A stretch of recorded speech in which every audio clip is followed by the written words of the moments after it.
Hey everybody, Dan here for Frontline, and we are going to do a comic book review on Canada Jack issue 1. Alright, this is an independent comic. I love the indies, always something new and fresh in the independent comics market, and this book is no exception. Um, okay, well, let me point out at first, Rick Lozano did the cover. I'm familiar with Rick's work. He does great work, and I believe this is a great, iconic type of shot. Gives you the full look of the character. Always a good idea.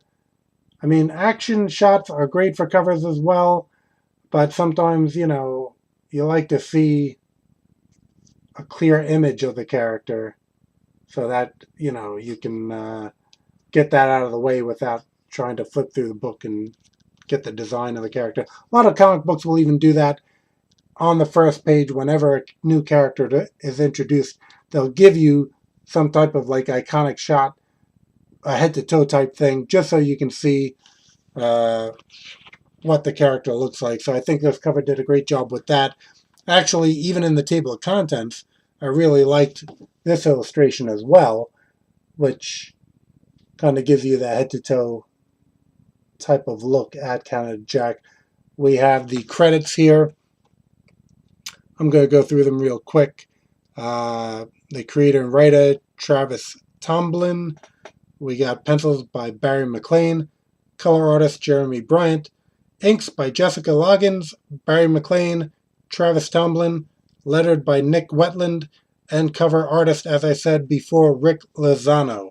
Uh, in regards to the art, I will say that I really like the art. I'll give you a little look-see so that you can kind of see what's going on here. I think that portrait kind of gives you a good idea of the art style.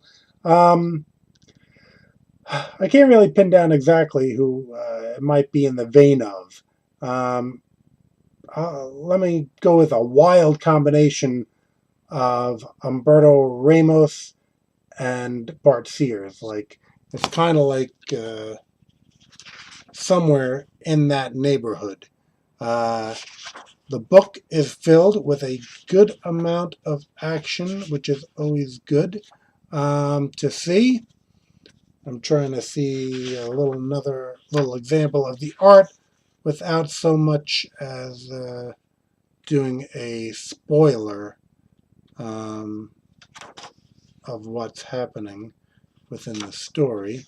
There's a little action shot, kind of Jack fighting some aliens.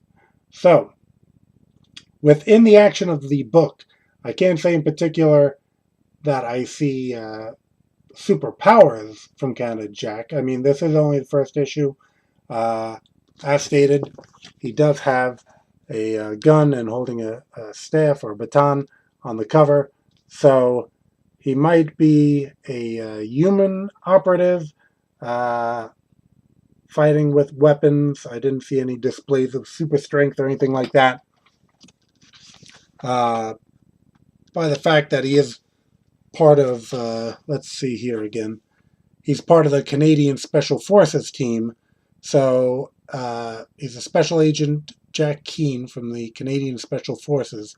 So in that respect, being that he's not part of a superhero team per se, he might just be a highly skilled human operative. Um, and as I believe the creator is in Canada, um, so you would expect some hints of a. I will say it's not like doused with Canadian references. There are some, such as him singing the Canadian national anthem, which I only know, I guess, from pro wrestling. One of the wrestlers I recall sang the Canadian national anthem. Um, and let's see. I'll say that the coloring is good as well. Um, Now, I will say the strongest part of the book is Canada Jack's personality. The character has a lot of personality. Um, he is not a Boy Scout by any means. I would categorize him more in the veins of, like, a bad boy, so to say. As Wolverine and Lobo are not Boy Scouts as well. Now, if you're like looking for that, super clean cut Boy Scout of a character, this would not be it. I enjoy characters that have some personality to it. I wouldn't, again, in that respect, say it's a book for little kids. I'm not a little kid. I enjoy a story that has a little bit of flavor to it, a little bit of, something that appeals to my sensibilities. So I'm sure there's, plenty of books out there for the little kids. Point them in those directions. This, I think, would be a good book for, an adult reader, and not adult in the sense of like adult, movies or something. It's just, again, the mature reader type of experience. I mean, in actuality, like Saga wouldn't really be something that is cut out for little kids. But, it has some, more adult type of content. Let us see here. Well, I can say that Canada Jack, I would probably go with 4 out of 5 stars on Canada Jack.